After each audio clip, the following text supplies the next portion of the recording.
بسم اللہ الرحمن الرحیم نحمده ونصلی ونسلم علی رسوله الکریم اما بعد فاعوذ باللہ من الشیطان الرجیم بسم اللہ الرحمن الرحیم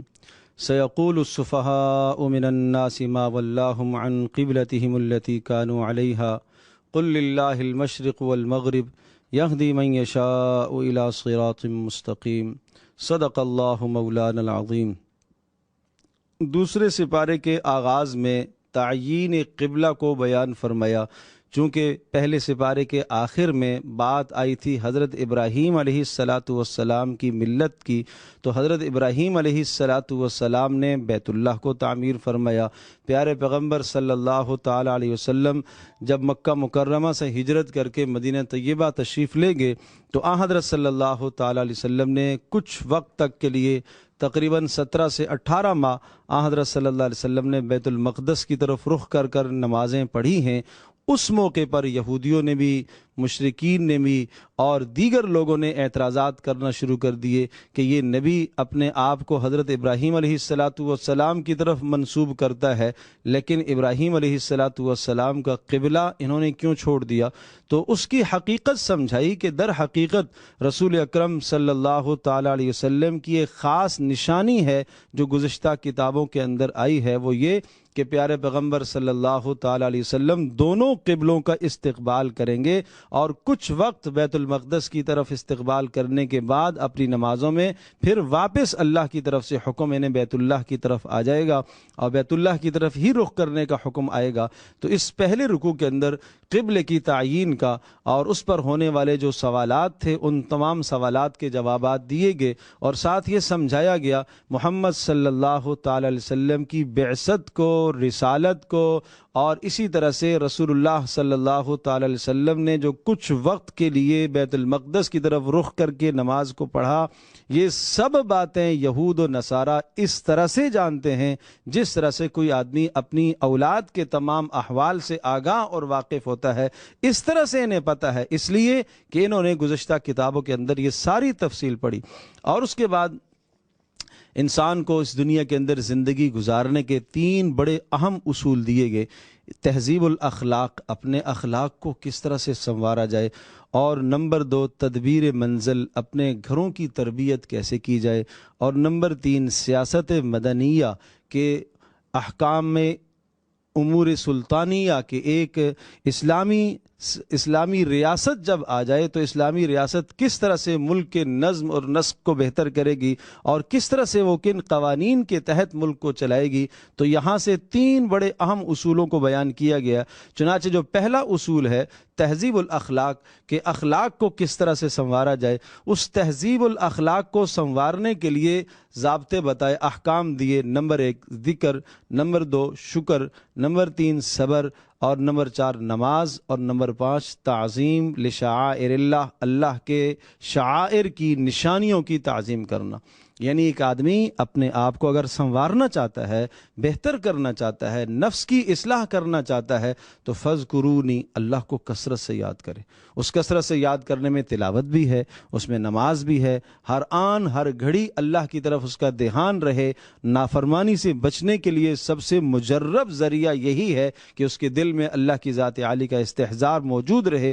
اور اللہ کی دی ہوئی نعمتوں پر شکر۔ یہ شکر وہ عظیم الشان نعمت ہے کہ جو بھی نعمت اللہ عطا فرماتا ہے، بندہ جب اس نعمت پر شکر ادا کرتا ہے تو 2 فائدے حاصل ہوتے ہیں۔ پہلا فائدہ یہ ہے کہ اللہ کا قرب نصیب ہوتا ہے، دوسرا فائدہ یہ ہے کہ نعمت کے بقا کے لیے شکر یہ کنجی کی حیثیت رکھتی ہے، اور نعمت اس کے پاس باقی رہتی ہے، نعمتوں میں اضافہ ہوتا ہے۔ اور تیسری چیز ہے کہ اس دنیا میں اللہ کی مدد آئے گی صبر کے ذریعے سے۔ ہر انسان پر اس جہان میں چھوٹے بڑے اور انفرادی اجتماعی مسائب، پریشانیاں، غم تو آتے ہی ہیں، لہٰذا ان تمام غموں اور پریشانیوں کے موقع پر صبر کا دامن یہ کسی بھی صورت میں نہ چھوڑے۔ اور الصلاۃ، استعینوا بالصبر والصلاۃ، اللہ کی مدد آئے گی نماز کے ذریعے سے۔ جب کوئی مشکل پیش آئے تو اللہ کی طرف رجوع کرو۔ پھر تعظیم لشعائر اللہ، ان الصفا والمروۃ من شعائر اللہ، اللہ کی نشانیاں۔ اللہ کی نشانیوں سے مراد ہر وہ چیز جسے دیکھ کر اللہ یاد آ جائے۔ قرآن مجید شعائر اللہ میں سے ہے، مسجد شعائر اللہ میں سے ہے، بیت اللہ شعائر اللہ میں سے ہے۔ اسی طرح سے اور بڑی بڑی نشانیاں، احکام، صوم، صلاۃ، نماز، روزہ، یہ شعائر اللہ میں سے ہے۔ قربانیاں شعائر اللہ میں سے ہے۔ وہ چیزیں جنہیں دیکھ کر اللہ یاد آئے، اسلام کا تشخص جن سے واضح ہوتا ہے، ان تمام کی تمام چیزوں کا احترام کرنا ایک مسلمان کی ذمہ داری ہے۔ اور پھر اللہ تبارک تعالیٰ نے جو سورت کا خاص مضمون تھا پہلے سپارے میں جو عرض کیا تھا، یا ایھا الناس اعبدوا ربکم الذی خلقکم والذین من قبلکم، اس مضمون کو پھر سے دوبارہ دہرایا، وَإِلَٰهُكُمْ إِلَٰهٌ وَاحِدٌ لَا إِلَٰهَ إِلَّا هُوَ الرَّحْمَٰنُ الرَّحِيمُ، کہ تمہارا پروردگار ایک ہی اللہ ہے اور اس کے سوا کوئی بندگی کے لائق نہیں، وہ بڑا مہربان اور بہت ہی رحم کرنے والا ہے۔ پھر ان فی خلق السماوات والارض واختلاف اللیل والنہار، اس پر 10 دلائل اللہ نے ذکر فرمائے۔ یعنی کوئی بھی آدمی دنیا میں دعویٰ کرتا ہے، کسی بھی چیز کا آدمی دعویٰ کرتا ہے، اس دعوے پر لوگ دلیل پوچھتے ہیں۔ اللہ تبارک تعالیٰ نے اس دعوے پر 10 دلائل اللہ پاک نے ذکر فرمائے کہ یہ سب کے سب کام اللہ ہی کرنے والا ہے۔ جب یہ سارے کام اللہ ہی کرتا ہے اور اللہ کے سوا کوئی بھی نہیں ہے اللہ کے ساتھ ان تمام معاملات میں شریک، تو پھر تم اس بات کو سمجھو کہ بندگی کے لائق بھی اللہ ہی ہے۔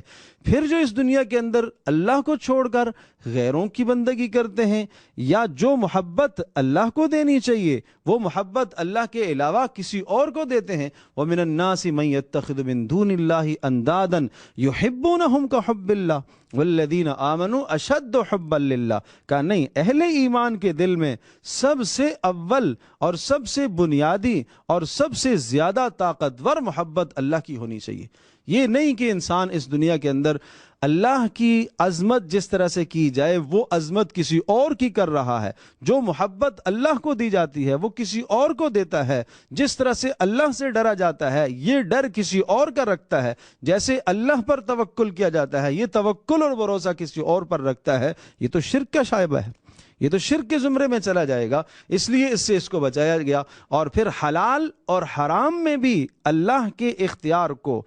حلال اور حرام میں بھی اللہ کے حکم کو مد نظر رکھا جائے۔ جن چیزوں کو اللہ نے حلال بتایا انہیں حلال سمجھو، جن چیزوں کو اللہ نے حرام قرار دیا ان چیزوں سے اپنے آپ کو بچاؤ۔ حلال اور حرام میں اپنی خواہش کے مطابق فیصلے مت کرو، اپنی چاہتوں کے مطابق فیصلے مت کرو۔ لیس البر ان تولوا وجوہکم قبل المشرق والمغرب، نیکی کی حقیقت سمجھائی کہ یہ نیکیاں تمہارے لیے جنت میں لے جانے کا ذریعہ بن سکتی ہیں۔ اللہ پر ایمان ہو، آخرت پر ایمان ہو، ملائکہ پر ایمان ہو، کتابوں اور انبیاء پر ایمان ہو، اور مال باوجود محبت کے قرابت داروں پر، مسافروں پر، مساکین پر، حاجت مندوں پر، سائلین پر مال خرچ کرنا، اور اسی طرح سے جو قیدی بے گناہ جیلوں میں پھنسے ہوئے ہیں ان کی رہائی کے لیے اسباب پیدا کرنا اور کوشش کرنا، اور نماز کا پڑھنا، زکوٰۃ کا ادا کرنا، وعدوں کا پورا کرنا، اور اسی طرح سے مصائب میں، پریشانیوں میں، جنگی حالات میں، تمام کے تمام حالات میں ثابت قدم رہنا اور صبر کرنا۔ اولئک الذین صدقوا، یہی لوگ ہیں جو سچ بولنے والے۔ سچ سے مراد یہاں کیا ہے کہ جنہوں نے یوں کہا کہ آمنا، ہم ایمان لائے، تو اس اپنے ایمان کے دعوے میں یہی لوگ سچے ہیں، ان منافقوں کی طرح نہیں جن کا تذکرہ پہلے سپارے کے اندر ہوا۔ وَمِنَ النَّاسِ مَن يَقُولُ آمَنَّا بِاللَّهِ وَبِالْيَوْمِ الْآخِرِ وَمَا هُمْ بِمُؤْمِنِينَ، جو کہتے ہیں ہم اللہ پر ایمان لائے، آخرت پر ایمان لائے، حالانکہ وہ ایمان لانے والے نہیں ہیں۔ فرمایا ایمان میں سچے وہ لوگ ہیں جو ان صفات پر عمل کریں اور یہ خوبیاں اپنے اندر لے کر آئیں۔ یا ایھا الذین آمنوا کتب علیکم القصاص فی القتل، یہاں سے سورۃ البقرہ کا دوسرا حصہ شروع ہو رہا ہے۔ عرض کیا تھا کہ دوسرا حصہ سورۃ البقرہ کا وہ ہے کہ جس میں اللہ تبارک تعالیٰ نے عمومی معاشرتی زندگی سے متعلق احکام کو ذکر فرمایا ہے،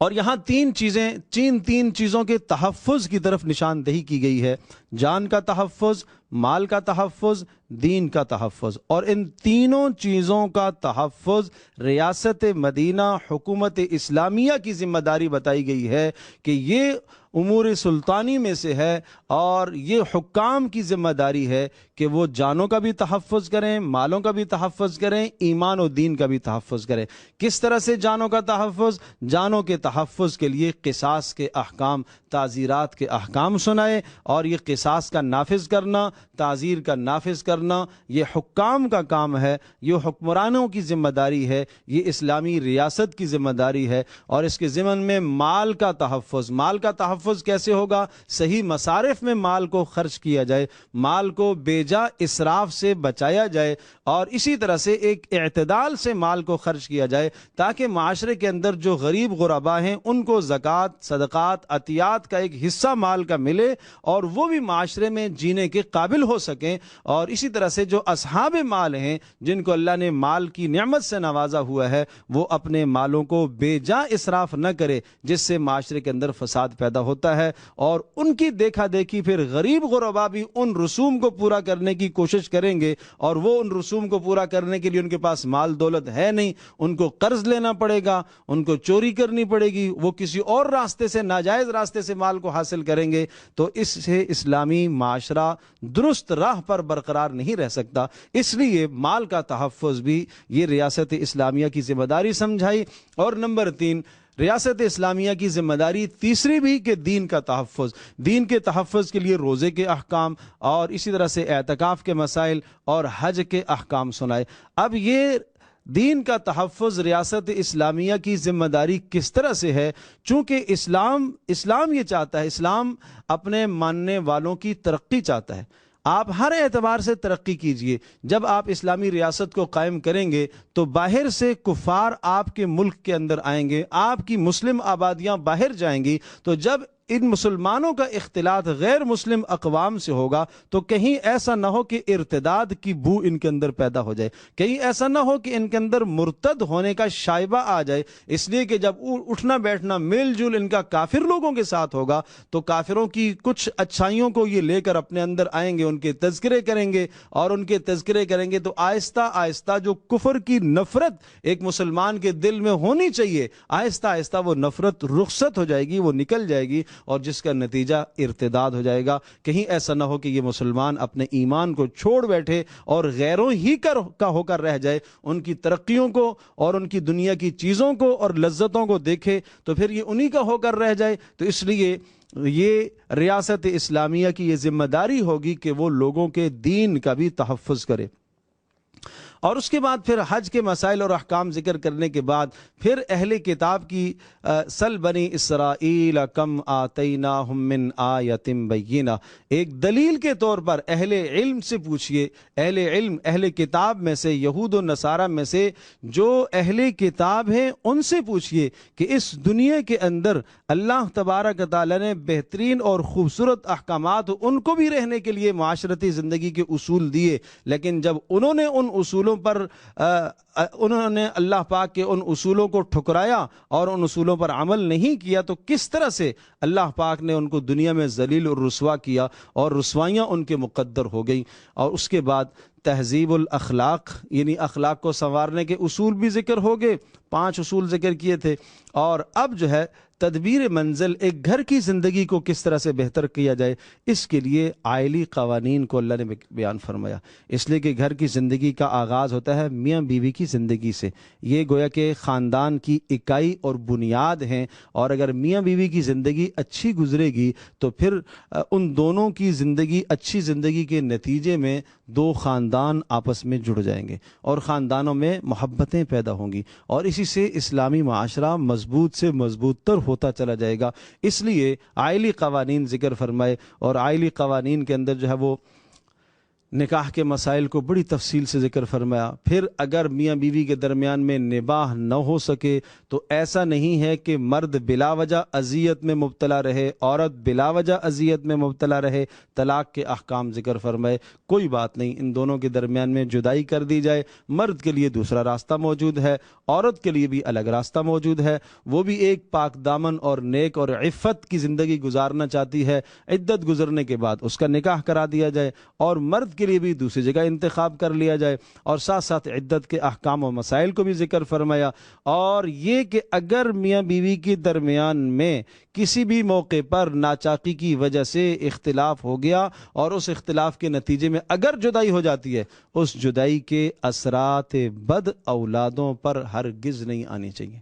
والوالدات یرضعن اولادہن حولین کاملین لمن اراد ان یتم الرضاعہ۔ رضاعت کے بڑے خوبصورت قوانین ذکر فرمائے۔ کہیں ایسا نہ ہو کہ اس بچے کی وجہ سے ماں کو تکلیف ہو، ایسا نہ ہو کہ اس بچے کی وجہ سے باپ کو تکلیف ہو، ایسا نہ ہو کہ ان دونوں کے اختلاف کی وجہ سے اس بچے کی تربیت نہ ہو پائے، اور وہ بچہ معاشرے میں ایک بہترین فرد اسے بننا چاہیے تھا اور وہ نہ بن سکے، اس بات کا خاص خیال رہے۔ تو یہ بڑے اہم احکام اور اصول ذکر فرمائے۔ اور یہ یعنی یوں سمجھیے کہ ازدواجی زندگی، عائلی زندگی، گھریلو زندگی، معاشرتی زندگی کے بڑے اہم اصول کے بعد پھر حافظوا علی الصلوات والصلاة الوسطی وقوموا للہ قانتین۔ یہ بڑی اہم بات ہے کہ گھریلو زندگی کے میں ایسا الجھاوا نہ ہو جائے،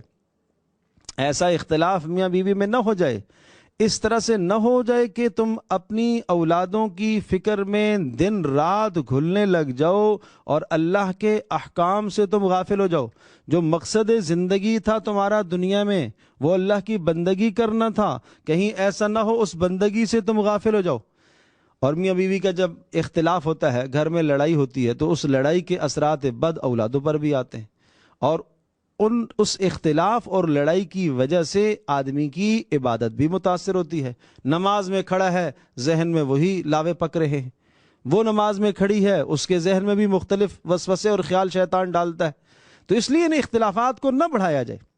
تحمل سے کام لیا جائے، حوصلے سے کام لیا جائے۔ حافظوا علی الصلوات والصلاة الوسطی وقوموا للہ قانتین۔ نمازوں کے تحفظ کا خاص طور پر حکم دیا، اور یہ اشارہ اس بات کی طرف ہے کہ نماز وہ اساس اور بنیاد ہے جو آپ کو بے شمار گناہوں سے روکے گی۔ اس لیے جا بجا اس قسم کے احکام جہاں آتے ہیں وہاں اللہ تقوی کا حکم دیتا ہے، نماز کا حکم دیتا ہے۔ تقوی اللہ کا ڈر بنیاد ہے۔ اگر وہ زندگی میں موجود ہے تو شوہر بیوی کے حق ادا کرے گا، بیوی کے دل میں اللہ کا ڈر اور تقوی موجود ہے تو وہ شوہر کے حقوق ادا کرے گی۔ اور اسی طرح سے نماز کی پابندی ہے، بشرطے کہ نماز اس طرح سے ہو جو اللہ کے یہاں مطلوب ہے۔ تو نماز میں اللہ نے وہ طاقت رکھی ہے، اور یقیناً نماز وہ بہترین نسخہ ہے کہ جو انسان کو نافرمانی اور گناہوں سے بچاتا ہے۔ ان الصلاۃ تنہا عن الفحشاء والمنکر، اس لیے کہ نماز بے حیائی سے اور منکرات سے اور گناہوں اور نافرمانیوں سے انسان کو روکتی ہے اور بچاتی ہے۔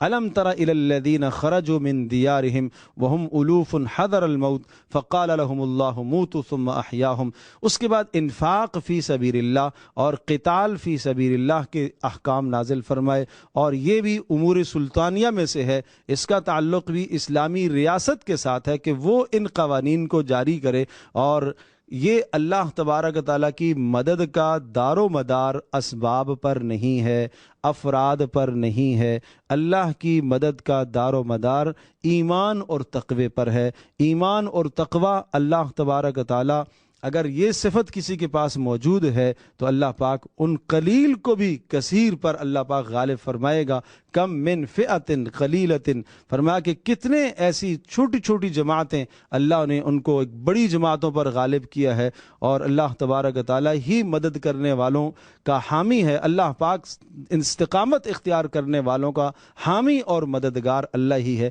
اس بات کو سمجھانے کے لیے اللہ پاک نے گزشتہ اقوام کا ایک قصہ سنایا، اور آخر میں یہ ارشاد فرمایا تلک آیات اللہ نتلوها علیک بالحق وانک لمن المرسلین۔ رسول اللہ صلی اللہ تعالی وسلم کی رسالت پر ایک دلیل ہے کہ یہ گزشتہ اقوام کی ٹھیک ٹھیک تاریخ سنانا اور اسی طرح سے تاریخ سنانا جس طرح سے وہ واقعہ ہوا ہے، یہ آپ کی رسالت کی ایک کھلی اور بڑی دلیل ہے۔ اللہ تبارک و تعالی ہم سب کے لیے سمجھنا عمل کرنا آسان